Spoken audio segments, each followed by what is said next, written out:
going to have messaging tools and experience some level of message clarity, if that's something that you want to step into. We're going to teach you about money strategies. We're going to show you how energetically to raise your rates. Are you with me? Features tell, but benefits are what sell. So when I talk about the difference between downstream marketing and upstream marketing, what I mean by downstream marketing is that you're actually giving people what you want. You're pointed downstream. When you catch yourself trying to convince people of why they might want to hire you, where do you think you're pointed? Upstream, okay? So downstream marketing is giving people what they crave, what they're asking for. Downstream marketing is giving people what they're complaining to their friends about the most. Giving people what, please? You got it. You got it. So there's this sweet spot between what you love to do, right? You're a minister, you're a singer-songwriter, you're a coach, you love helping people realize their full potential. You have the capability of seeing people for who they really are. You have the capacity to see people in their highest self, right? You have these incredible gifts. And then there's the thing that people actually want and will pay for. And when we can get you in that sweet spot in between, that's where you can make as much money as you want to make. And the sooner we get you making money and the sooner we get you serving people, the more your message can expand and evolve into whatever you want it to be. I'm looking at launching a women's leadership training that's just about women's leadership next year. And that would have been tricky for me to fill if I had started out that way. Does that make sense? Because it's more of a general result. It's more of a what, please? The other piece I want to layer on this, and notice if you catch yourself spinning, take a breath. Your body actually knows more, I believe, about what your next step might be in terms of who you're serving or what your first business project is. I'm actually more interested in you choosing a business project. Choosing a what? Than a niche. Does that make sense?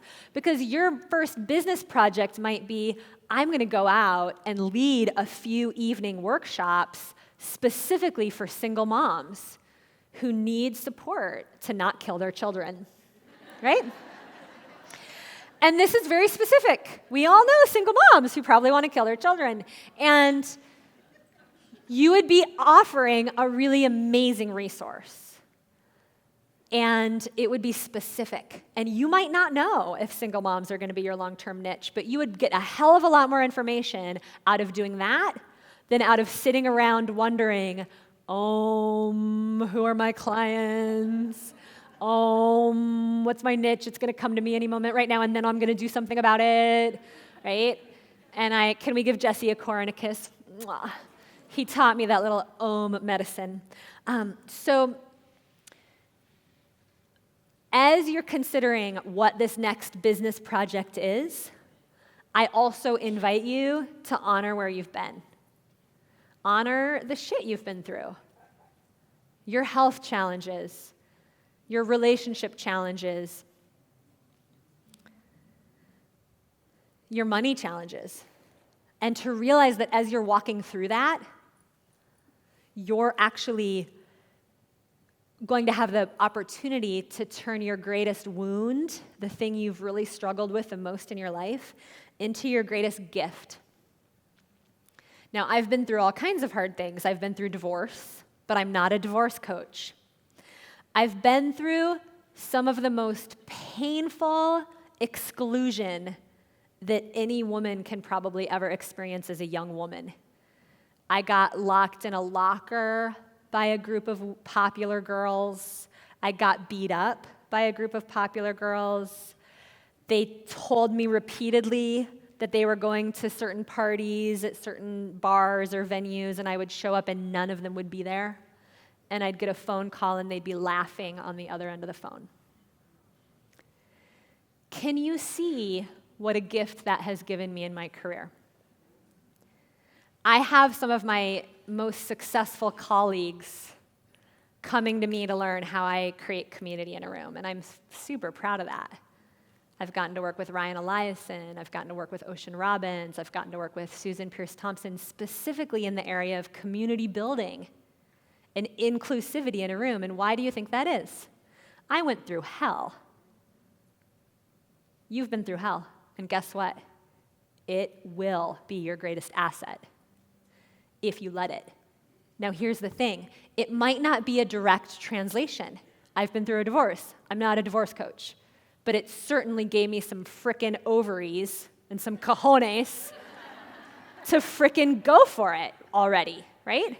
Because it was painful, hella painful. However, I would be a great divorce coach if that's what I wanted to do. Is this making sense? So your challenge that you've been through, raise your hand if you've been through more than one. Yeah. So be jotting them down over the next few days. Jot them down. And start to ask yourself, what qualities did I get from going through these challenges? And then you're going to start to get clear. Is it a direct translation? Did I go through something specifically that I'm now supposed to help other people with? Or is it the qualities that I got out of that experience that I'm going to bring into this message that's going to make me stand out? Are you picking up what I'm laying down? This is good stuff coming out of my mouth. Okay, so here's the thing. Your frontline marketing is what has to pass the face test. People always ask me, I work with women who are on a spiritual path who want to transcend limitations. Does that pass the face test? And you're supposed to laugh at that. But I mean, this is what we're all, like, we all go through this. I went through this. I just wanted to empower women. Okay, so let me back up. The face test is when you talk about what you're doing, and whoever you're talking to actually has a face come to mind. It's not even so much that, like, your what do you do statement passes the face test, but all of your frontline marketing should pass the face test, okay? So if you have an instant gratification gift, raise your hand if you've ever downloaded somebody's ebook. Raise your hand if you've ever downloaded a checklist off the internet. Okay. Well, those are super strategic. Raise your hand if you've already created one or more instant gratification gifts for your business. Awesome job. So for those of you that haven't, that's a great way to start. What is something that you can give away for free that's easily digestible? It's instant gratification. What is it? That's what people want. They don't necessarily want to sign up for a 5-part training course from somebody they've never heard of before. Raise your hand if you found out about me through like a quiz that you took. Raise your hand if you found out through my workshop leader quiz. Raise your hand if you found out about me through something leading to my book. Yeah, a lot of you that. So, right, can you guys see how instant gratification gifts should be one of the things about your business that passes the face test? Is that making sense? Is that making sense? Okay. The other thing that should pass the face test is a signature talk title. A what, please? Right. Like, I actually have clients that are like, yeah, I work with professional women that want to lose weight. Well, that's clear, crystal clear, passes the face test. And then they'll host a signature talk that says something like, love your body into wholeness. And I'm like, I don't know who to send to that. And I say that with total love. But I use it as an example because if you work with professional women who want to lose weight, I want that to be in the title. Does that make sense? One of the mistakes I see, especially smart women make, is you overcomplicate your marketing. You do what, please? So give someone a high five and say, I'm committed to simplicity. And the last thing that you'll want to consider passes the face test is the title of your free consultation. The what, please? Okay. So if you're brand new to business and you're like, I think I'd like to work with women. I don't know what exactly, but I think I'd like to work with women. Well, how cool would it be if you decided, I'm going to launch, what do most women need? Confidence. Okay, great. I'm going to launch something called a confidence breakthrough session. And I'm going to design like a 20 or 30-minute experience that I can have with one woman at a time. And we can see if it might be a fit to do more work together. And I can help her have at least one little confidence breakthrough during that 20 minutes. Would that be a great way to get started? Is that going to give you more information than thinking for 6 months about whether working with women might be the right idea, right? So when I'm talking about your frontline marketing passing the face test, this is how I want you to start orienting. And if you're seriously new and you're not quite sure where to begin, trust me, we're taking you somewhere. But is this all helpful to hear? Okay, cool. So here's an example of frontline marketing that passes the face test. Out of all of our free gifts that led to our book, this one converted the highest. This free gift converted something like 80%, which means that 80% of people that landed on this page gave us their email address to find out more information. And that is very high, okay? If 80% of people that land on a website actually trust you with their email address, it's very high. It's business guidebook for women, right? 10 steps to create a freedom business that's aligned with your deepest desire. It's not even a picture of me. Isn't that interesting? And what's so cool is that my team got this up in like less than an hour. I didn't have to spend a day and a half writing fancy copy. I didn't have to have a whole business plan, right? This was so easy to launch. Anybody have light bulbs going off? Raise your hand if you have any light bulbs going off. Oh, yay, I love light bulbs. Okay, here's another one, our quiz, right? What type of workshop leader are you? It's very clear. If you don't ever see yourself leading workshops, you're not going to opt in for this, right? This one is one of our clients, Carla Arovic. Is Carla here? Let's give Carla a kiss. Mwah. It's time for you to be visible on social media so you can get clients. Clear or clear? That was a hard question. Bonnie Bea is in the room. Bonnie, you want to stand up? Bonnie is an amazing healer, especially for women with autoimmune disorders. And does this pass the face test for you? Beautiful, beautiful example. Have you gotten any leads from this, Bonnie? How many you think? Over 100, maybe 100 people opting in, and she just launched it. So she's 100 people now paying attention to her. And she can follow up with those 100 people and see if they want a free consultation. Is this inspiring? So here's another example of a title that didn't work very well. I had a client come to me last year. She wanted to do this whole thing on self-care. It doesn't pass the face test, does it? Does it pass the face test? New title, Attention Women Leaders, 3 Secrets to Triple Your Free Time. And guess what one of the things she got to teach at the workshop was? Self-care. She didn't change the script hardly at all. She changed the title, and she had like 3 times as many people actually show up for her workshop. Here's an example of what Women Rocking Business provides, right? We teach entrepreneurs, authors, healers, and coaches to make great money working 12 days a month or less and build a business that gives back. This is an example of one of my clients. I work with women going through menopause to gain control over their hormones so they can move into middle age, feeling twice as at peace with themselves as they did when they were 20. That's a hot what do you do statement, isn't it? I mean, if you're going through menopause, would that catch your eye? So, in a moment, I'm going to have you noodle on this. I'm going to have you do what, please?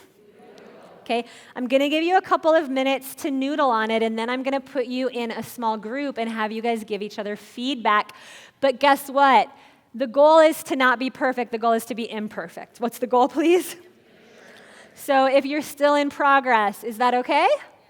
You're absolutely right. It's totally okay.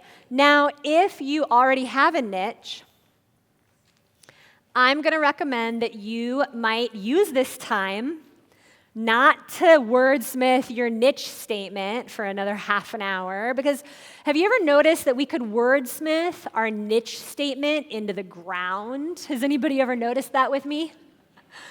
This is not necessarily about finding like the most amazing words. I mean, if you're good at words, you can totally have fun with that, but I'd rather have you keep it simple. Keep it what, please? Because as long as you have something to get out there with, you're gonna do better than if you put a lot of flowery language into it. They've done a lot of research on what actually converts online and what converts in marketing. And I would guess that most of you walked in here with a level of information about some subject, some topic, that's a level 10 of expertise. Like, you know about children, or you know about healing, or you know about intuition, or you know about spirituality at a high level of expertise. Would you agree? I mean, come on. Would you agree? Yeah. But here's the thing. People don't buy at a level 10. And this is one of the biggest mistakes that women leaders, smart women leaders make, is we start trying to market using our highest level of expertise. Are you with me?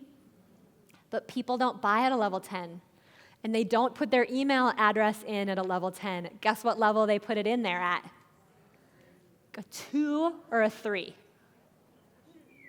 Okay? So that's why I'm up here preaching to you to simplify. To what, please? I know that it feels less creative to just say, I work with women professionals that want to double their free time, but all those words are 12-year-old language. And that's actually the language that has people attend and buy. Because what you're doing with your frontline marketing is you have half a second to get somebody's attention, even less. Do you see what I mean? We're living in a world that's loud and crowded. It's what, please?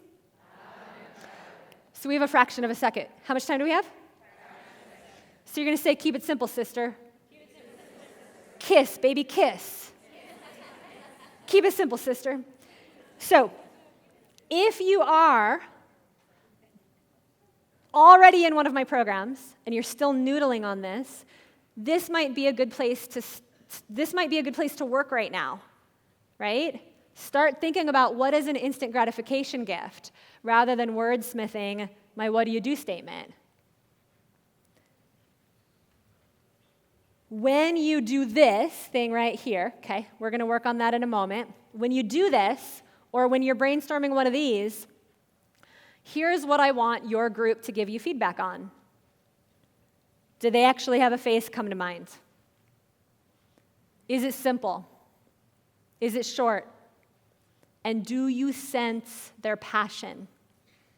So we're going to give you a few minutes with some writing music to start brainstorming who you work with. What's the result you provide? And for those of you that have already done this a zillion times, start working here. What's an ebook that you could create? What's a special report that you could bang out tomorrow if you needed to? 3 minutes of writing music. Questions? You guys good? You know what to do? Yes. All right. 3 minutes of writing music. Ready, go.